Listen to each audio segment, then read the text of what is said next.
Hello, my name is Teresita Blanco, the Artsy sister, and we're continuing with Saturnastra. This is chapter 20. Chapter 20, Stepping on Ants. We trod after Ahi in silence. He had returned to the party. By nightfall, the ballroom looked even more crowded. At this moment, the Titan moon was shining behind the starless constellation of Cancer within the Rosetta window.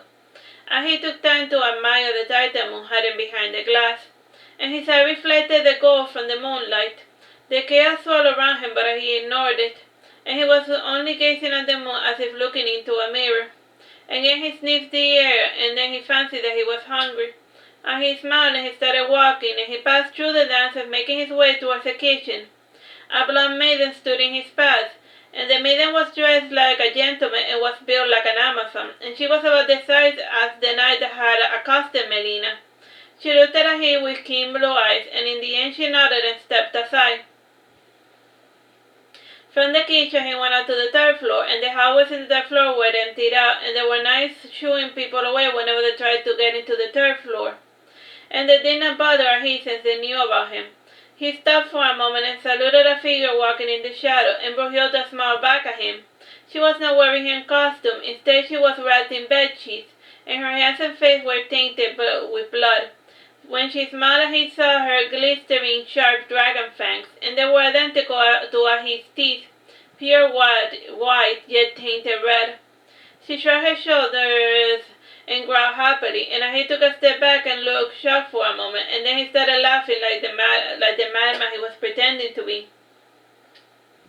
His laughter was echoed by Brunhilde, and she pulled her hair back and she yawned, and this made her blonde mane slightly red tinted, and she looked serious for a moment before stepping on the floor thrice, and she got on all fours and brushed past Ahi. And she then stopped and stood straight with her arms stretched, and she showed her fangs, and she cocked her head. She breathed in deeply, and smoke came out of her nose. Ahi nodded in response, and he continued on his way. When Brunhilde was out of sight, Ahi just looked over her shoulders and simply shrugged. And he then said, I just don't get it. At the same time, then I saw Brunhilde passing by covered in blood, and one of them winced and said, Is that the girl that was with the Duke? The other one took a step back before saying, This creature, that girl is covered in blood. The guards unsheathed their swords to strike at Brunhilde, and she, however, faded into the darkness. The eerie way that the girl disappeared sent chills down the knight's spine, and she almost sank like a spirit of vengeance. The knights looked nervous to each other, and in the meantime, Ahi had arrived at the Duke's bedroom. When he opened the door, he saw that the naked Duke, with his arms stretched, lying on his face up on his bed, and Ahi sat on the bed to have a better look at him. The eunuch had his hand to his neck, and Ahi removed the hand to admire the wound. A large portion had been eaten off, and from the deltoid to the bicep, the Duke had a queer expression on his face, and his eyes looked as if they were going to pop out of his sockets. And he grimaced when he noticed that his costume was stained with the dead Duke's blood, and he removed his cape and he rolled up his sleeve. He dug both his hands into the Duke's abdomen, and he got hold of the rib cage, which he pushed back until the chest lid exposed. It was a messy way of getting into the vital organ that he desired. The body was already experiencing rigor mortis. Most of the blood had sunk to the bottom or had escaped the open wound, and he took the heart out and he smelled it, and he took a small bite and then another, and once the feeding frenzy began, nothing would remain of the Duke. And he turned around, and when he heard the door slam open, and trembling one of the knights said, monster! And his companion said, Call Bertha, call woman, they call anyone, whatever it takes, and the creature that he cannot get out of this castle alive. And he simply ignored them. He continued eating the Duke that used to be his patron. He had already finished their internal organ, and now he was breaking the ribs to get at the marrow. And whenever he was done with the bones, he would throw them to a corner of the room. The knights fled in terror, unable to watch the growing progress, and in truth, the fear had paralyzed them, and neither seemed to incline on fighting the dragon that was Ahi. Well, when the knights left, they did not notice that another person was inside the room with Ahi. The child was the same age as Ahi. His face was identical to Marduk. However, his body features were identical to that of Blood Red, right down to the armor. The child had long, straight, blood-red hair, and his eyes too were the same hue. And unlike the former blood-red, his eyes were unnaturally large. And he offered the strange child a bone, and the marked blood-red shook his head, and he continued devouring the Duke, and the marked red went to the window and pulled the curtains, and they shed light over the Duke's bedroom, and this marked version stood there gazing at the Jupiter moon, and he licked his lip as if desiring to speak, yet he said nothing. Eventually he said, "There are plenty of good foods, and why do you insist on eating cadavers?" And he simply just grinned at him in response, and his white teeth glowed with an eerie cerise color. The strange child continued, But ignore me, I only jest, little one."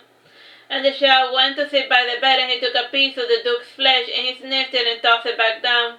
The remaining blood of the Duke was slowly draining itself towards the strange kid, and he moved away from the bed to keep himself from being tainted by that filth. And his disdainful face twisted into the expression of the sinker. He clapped his hands once, and he said to Ahi, "And see you later, Ahi, and if you see Bertha, send him my regards. And if I were you, I would depart, and angry mob is headed your way." The marked blood-red sat before the looking-glass, and he stared sternly at his reflection. Eventually his physical body faded away, and only his reflection remained. The reflection rose and walked out of the Duke's bedroom. A dark cloud passed over the sky, and its ominous shadow obscured the entire castle. The only light came from the drunk and angry mob making its way towards the Duke's chambers, and the alcohol flowing to the vein had spoiled all reason, and they were bent on killing the demon known as Ahi. And the first group of 20 masked weirdos was taken aback when they saw Ahi, and his face was covered in blood, so was most of his clothing. And in a nonchalant fashion, he rose from the bed and he put on the rest of his costume. He cleaned the blood from his face and the hands with the Duke's bedsheets as if they were napkins. The first masked men took courage and yelled, "Kill him!" All assembled took out their weapons, and being nosy, the majority had sabers. The only people not joining in the fray were the Duke's knights, the berserkers, and the guest mages, and other more well-informed individuals. The first masked fool struck Ahi with his saber, and the saber broke when it smashed against Ahi's head. And normally would have laughed it off, however, Ahi's eyes watered when he saw his party had sliced.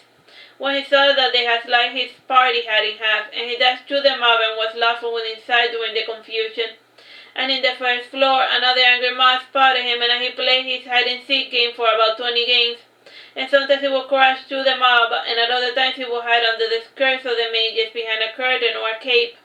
And it was quite a hilarious sight for those not involved, and he stopped playing around when one of the guests managed to get a good hold of his cape, and the man tried to impale Ahi with his sword.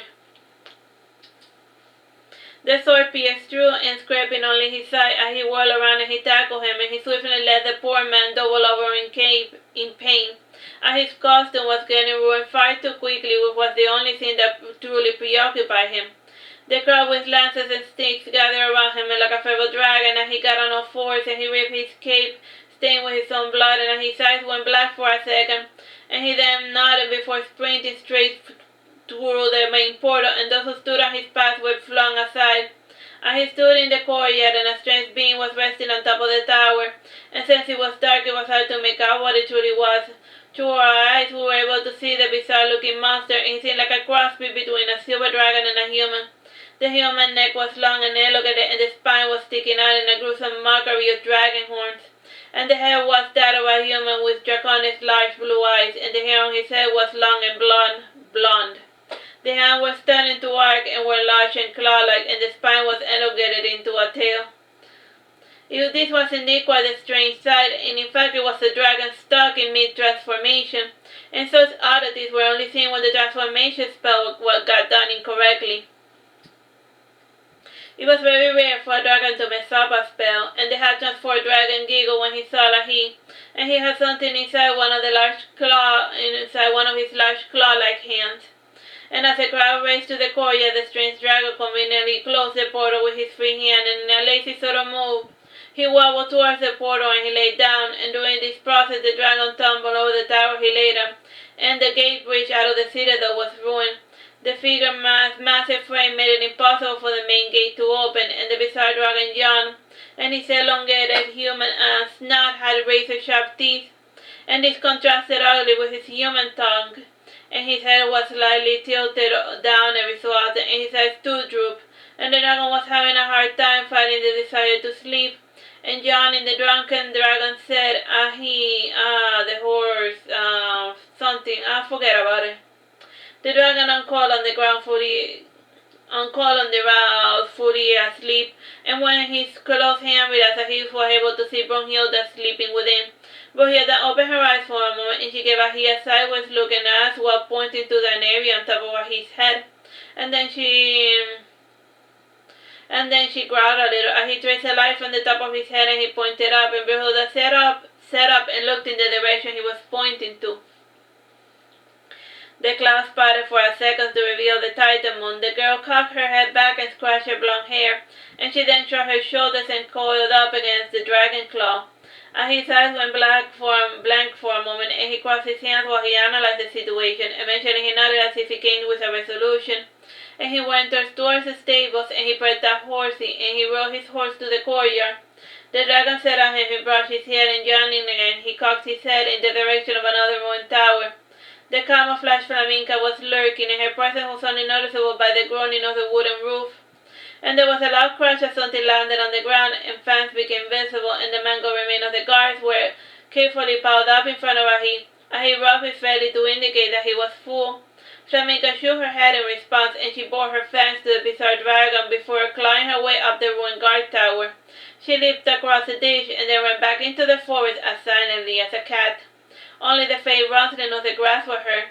Flaminca stopped in the outskirts of the forest to wait for Ahi.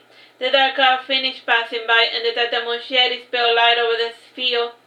He was able to see the carnage of all of the massacred soldiers, and he was able to see the ruined courtyard. The place had been clawed to bits, and good porches were burned down as well. The knights, the gay parties, and all who were outside were dead, and the strange dragon gave a low, hoarse laugh. "I am sorry, I got a little carried away," said the dragon sinisterly, and he continued, "They should not have laughed. But who's laughing now?" He gave the dragon a sideways look before shrugging his shoulder, and he kicked the sides of the horsey, who galloped in full throttle.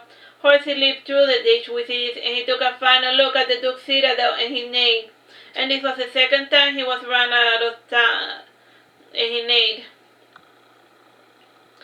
He pouted when he realized that this was the second time he had been run out of town, and in the dark towers he heard a voice that said, "Ahi, cash." He pulled the reins of his horse, and he stopped midway, and he held his hands up, and he got a small leather pouch, and he smiled. He looked inside in his mouth, and he strapped the pouch to his sash. He lingered for a moment before continuing on his way. The dragon watched as he rode away, and he felt a slight prickle on his back. The humans had found hatches, and they were whirring down the door, and soon the opening would be large enough for them to see the bizarre-looking dragon. The dragon looked up at Jupiter for a few moments, and even in his hazy mind he dreaded going out while the blood-red moon was out, and he smashed his head against the ground several times, and he gave a low groan, and he stayed with that moment for a few minutes, and then he mumbled words of magic, and slowly the bones from his back grew, and this was covered by a few silver scales, and 10 horns rose from his head, and when he grew decent-sized wind, the drunken multitude tried to take flight. And he got up lazily, without the dragon blocking the way. The portal was finally torn open, and a torrent of people poured out to strike down Ahi. And they stopped dead in their tracks when they saw this dragon, and the bodies slithered over the ground did not look too promising. Multi yawned again, and he climbed up the first tower, and he leaped. And a strong gust of wind helped him take flight, and he did not bother to flap his wings.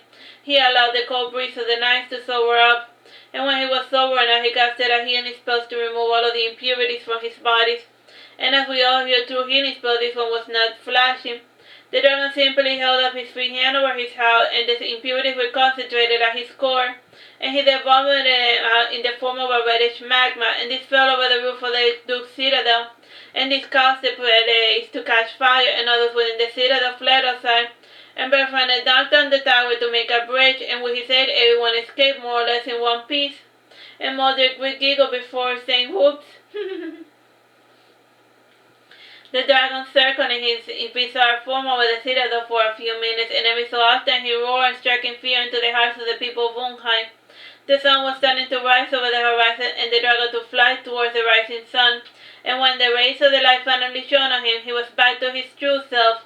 With the sun, the light of reasoning had returned.